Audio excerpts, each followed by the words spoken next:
Kahapon po ang tagal niyo mag-resume ng session, ano ho, at may mga nag-aabang nga sa change of leadership na naging usap-usapan. Ano po nangyari kahapon? Um, Pagkatapos kasi nung aming pinasa yung resolution in honoring the Athletes. athletes,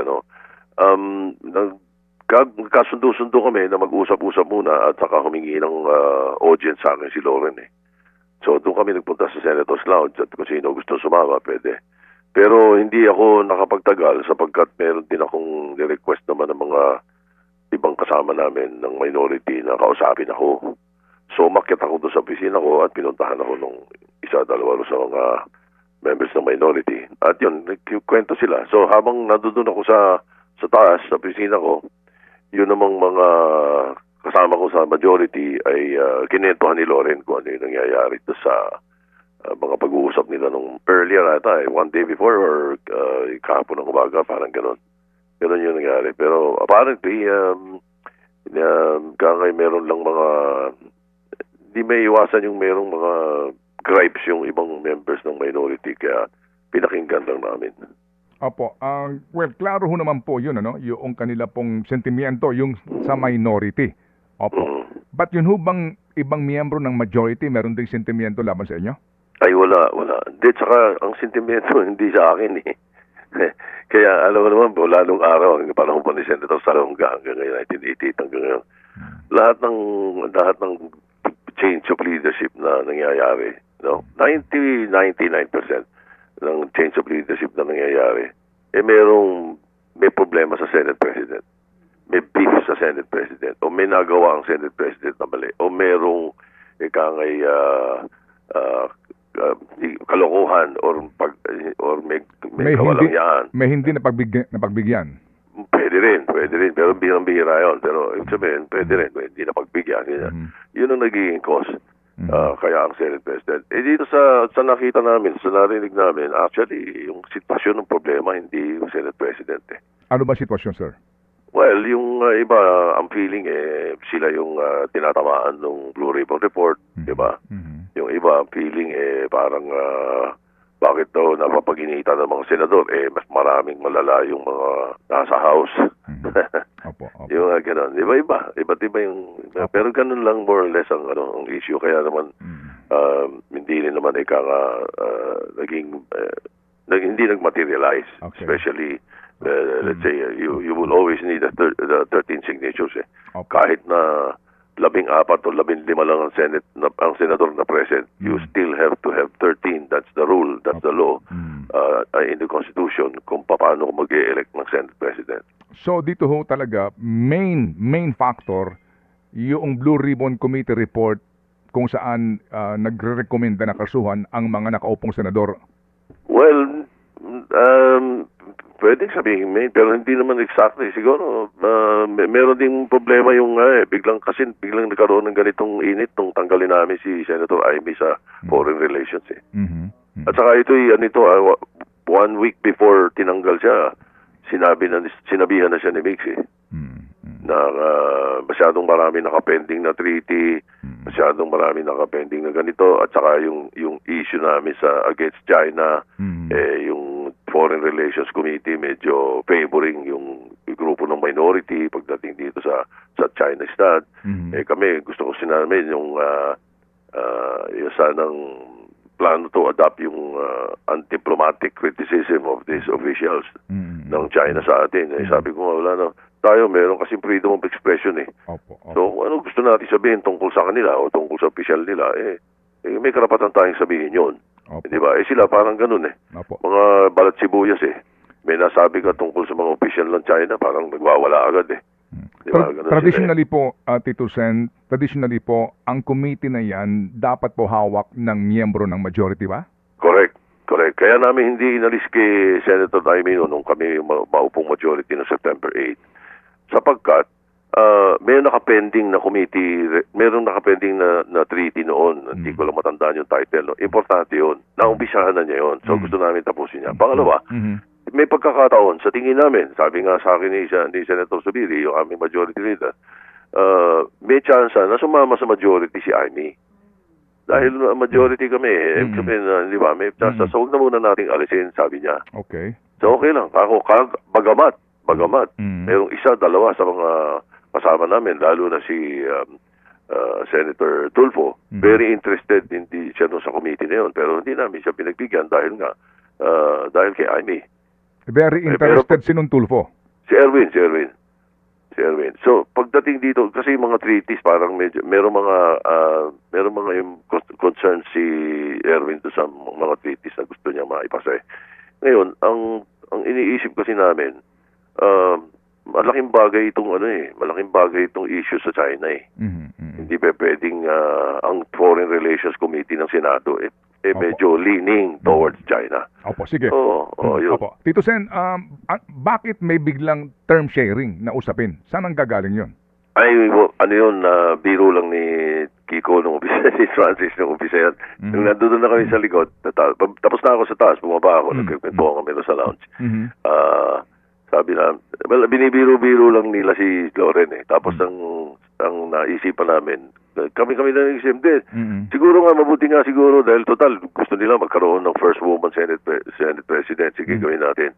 Kahit sabi ni Sabiri, kahit na sa mga last 2-3 months ng term mo. Sabi niya, sige kako. Bakit hindi? Ganon. So, hindi exactly term sharing yun. We plan to elect her as the first woman Senate President after the 2027 budget. In other words, sa 2028, bago matapos yung term niya. Yun ang plano. So, it's not really term sharing. Kasi kung term sharing, 1.5 years tayo. Or tigwa 1 year tayo. Di ba? Ganun. Hindi naman exactly. Medyo hindi yun ang tamang term. Ang tamang term is we plan to make her Senate President towards the end of her term. Towards the end of the 20th Congress. 20th Congress. Correct. For what particular purpose? Just to make it historical? May mga gustong mag-upo sa kanya eh. Di ba? May mga gustong mag-upo sa kanya. Lalo na members ng minority. Well, kumbaga sa sabi nga nila parang kumbaga sa mga tang-in-check ni Sabirio. Opo. Sige. So, sa ngayon po, ang kasalukuyang setup ngayon, you still have the 13 votes, right? Opo. 15. I'm sorry, you have the 15 yung trust sa inyo ng mga senador. 15. Opo. So, maaari sabihin natin na hanggang ngayon po, hindi pa rin kayo nakakasigurado kung anong mangyayari sa Lunes. Ay, nakasisigurado naman siguro. Okay. Nakakasiguro naman. Sapagkat alam naman natin na ang unang mangyayari dyan is dapat yan kung mangyayari yan. Yan meron ng nagpunta sa akin kahapon, puro ipakita sa akin na may nakapirma ng 13 o mahigit 13. Yun ang formula. Wala naman eh. So, as a matter of fact, sinabihan pa nga kami ng iba na may nangyayaring usapin na gano'n. So ngayon, pagdating ng Lunes, wala naman akong maiisip o nararamdaman na maaaring may mangyaring gano'n. As a matter of fact, baka pag-usap-usapan namin na yung mga ibang kasama namin na nasa minority, baka imbitahin na namin. Baka imbitahin nyo na lumipat sa majority. Sumama sa majority or sumuporta sa mga mga panukala na aming tinutulak. May posibilidad na mangyari yun. Anong kapalit nun? Wala naman. Sapagkat may mga committee sila lahat. Saka lahat ng mga bagay sa Senado na dapat meron ng isang meron ng majority, meron din ng minority. Okay. Ako ang Senate President na tabla lahat. Sige. Okay. Tito Sen, ito hong Blue Ribbon Committee report na ito. Can you educate us sa rules ninyo? Sabi ni Senator Ping, kailangan niya ng 11 pirma dito para ito maihatid sa plenaryo, no? Correct. Opo. Well, dalawang proseso pwede. Go ahead. Una, pwede niyang eto muna, yung kailangan ang isang committee report, kung tutuusin, dapat nagmi-meeting yung committee bago ilabas yung final draft. Hindi draft lang. Itong lumabas kasi, draft ito pinapakita muna doon sa mga membro, tapos hindi pa tumatawag ng meeting So, nangyari, kahapon nag-meeting. Kahapon nag-meeting sila, yung Blue Ribbon Committee, nung bago mag-session, after the majority caucus ng 2 o'clock. Nag-meeting sila at napagkasunduan na yung tatapusin ni Senator Lacson yung Final. final committee report. Partial pa rin, Apo, hindi pa apo, yung apo. final na final. Mm. Partial committee report, paiikutin at ipafile sa Bills and Index. Ngayon, pwedeng pumirma ahead bago file sa Bills and Index yan, pwede rin yung Bills and Index ipadala ni Senator Lacson doon at yung Bills and Index ang magpapapirma sa mga senador. Kailangan merong 11 signatures or majority of them, hindi 11 lang, sa ibang committee iba eh. Majority of the members of the committee must sign or the majority of the pwede yung kasama ex officio must sign for the committee to be calendared on the floor. Opo. And then, Pwedeng matulog sa Bills and Index yun kung hindi Okay. makakabuo ng pirma. oo. Pwede Pero- ba, opo. Kayo ho ba as SP ay dapat pumirma diyan o lahat lang po ng miyembro officially po ng Blue Ribbon Committee? Not necessarily, but I can sign. Mhm. They can. There are committee reports that they ask the Senate President to sign. Is your vote counted? Is your signature counted? Sa membership ng Blue Ribbon? committee itself, ng Mm. Blue Ribbon, not exactly. Hindi, Okay. pwedeng Opo. hindi. Opo. Hindi. Pwede bang pumirma yung committee member pero ang nakalagay objection? Oo, pwede. Counted yan. Basta pumirma ka. Pwede mong sabihin, sa count mo, pwede mong nagpirma ka lang. Mhm. Okay. Mhm. Pwede mo ring lagay with reservations, pirma Okay. ka. Okay. Pwede ring to amend, Okay. pirma ka. Mhm. Tapos pwede ring I dissent. Mhm. Nung minority leader ako, daming kong committee report na nagdi-dissent eh. Okay. Sige. So, Pero pipirmahan ko yun. Mhm. Kailangan, trabaho kong pirmahan yun eh. Mhm. Oo. Opo. Kapag ho ba gano'n nakakuha po ng 11 signatures regardless kung ano yung stand ng pumirma doon, ang mangyayari dyan, that will be presented in plenary at Plenary. pagdidebatehan pa.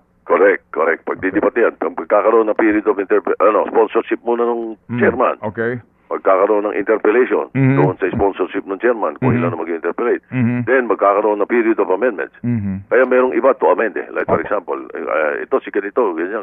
Kulang yan. Dapat Opo. idagdag si ganito. O Opo. alisin Okay. si ganito. Di ba? O kaya, Sige po. Opo. mali yung piece of legislation gusto nyo. Ganyan. Opo. Tapos, after period of amendment, doon i-approve yung committee report. That's when it is called a Senate committee report.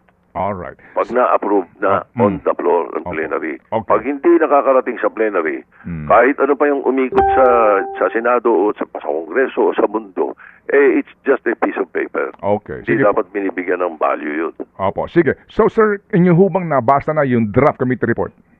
Tinatapos pa. Yung lumabas na partial, gawa ng ng staff eh. Okay. So, Kasi hindi yun ang talagang gawa ng mga senador pa o ni Senator Lacson himself eh. Marami pang input doon na pwedeng kulang. Meron din mga input na mali. Meron din input Opo. na over. Opo. Ganun eh. So, ano pa lang yun na ika nga talagang draft. Opo. It is a draft. Opo. But do you agree on the thought that all of these senators now sitting must be indicted? All the senators indicted. Indicted, meaning sila po yung kasi nga ang rekomendasyon daw po makasuhan, maimbestigahan ng ombudsman at makasuhan. Do you agree sa ganun pong kaisipan? Ako, hintayin ko na yung final committee report. Okay. I would rather say my piece once it's there already. Opo. Kailan po kayo ang labas pa? Anong sabi ni Senator Ping sa inyo, sir? Baka by next week, mayroon na siyang kopya nung dahil Okay. nag-meeting sila eh. Opo. Nag-meeting sila at saka sinabi ng ibang mga membro kung anong tingin nila dapat laman ng committee. Opo. Ng committee report eh. Opo. So, inabot ko yung meeting nila kasi 2 o'clock nag-umpisa yan eh. Opo. After the CA. Opo. Sige, so muli kaming makikipag-ugnayan po and I hope you have a relaxing weekend, Tito Sen. Okay. Ayos naman.